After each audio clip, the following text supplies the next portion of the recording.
Aujourd'hui, on t'explique que la maturité, c'est de chialer en public pour que la collectivité s'adapte à ta fragilité.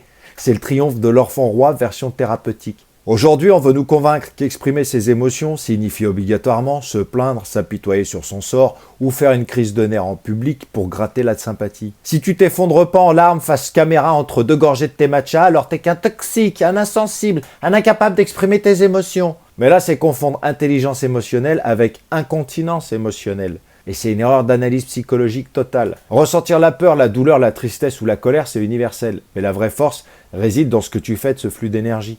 La pop culture actuelle a érigé le trauma en identité. On n'apprend plus aux gamins à surmonter l'obstacle, on leur apprend à s'installer dedans et faire une vidéo TikTok pour exiger un safe space. On a confondu la résilience avec la complaisance. Les anciens appelaient ça le stoïcisme. C'est pas nier l'émotion, c'est refuser qu'elle devienne ton maître. Pourquoi ce système pousse-t-il autant à la mise en scène de la faiblesse ? Parce qu'un homme gouverné par ses caprices émotionnels est un homme prévisible, instable et manipulable. La vérité clinique, c'est que les hommes les plus dangereux pour la société sont pas les hommes forts et maîtres d'eux-mêmes. Ce sont les hommes fragiles. Un homme faible qui a jamais appris à canaliser son agressivité ou sa frustration est une bombe à retardement. Il ne sait pas maîtriser ses émotions, alors il compense son impuissance par la lâcheté, la trahison, la violence gratuite. Regarde l'histoire criminelle, les pires salauds, les délateurs, les tireurs embusqués, les violeurs, ce sont jamais des forces de la nature maîtresses d'elles-mêmes. Ce sont des frustrés, des types bouffés par le ressentiment, incapables de gérer un refus ou une baisse d'ego, qui finissent par frapper dans le dos ou s'en prendre à plus faible qu'eux. La faiblesse est la mère de toutes les cruautés. A l'inverse, l'homme forgé dans le réel utilise sa force pour sécuriser, protéger, bâtir. Pleurer sur commande et étaler sa vulnérabilité comme un produit marketing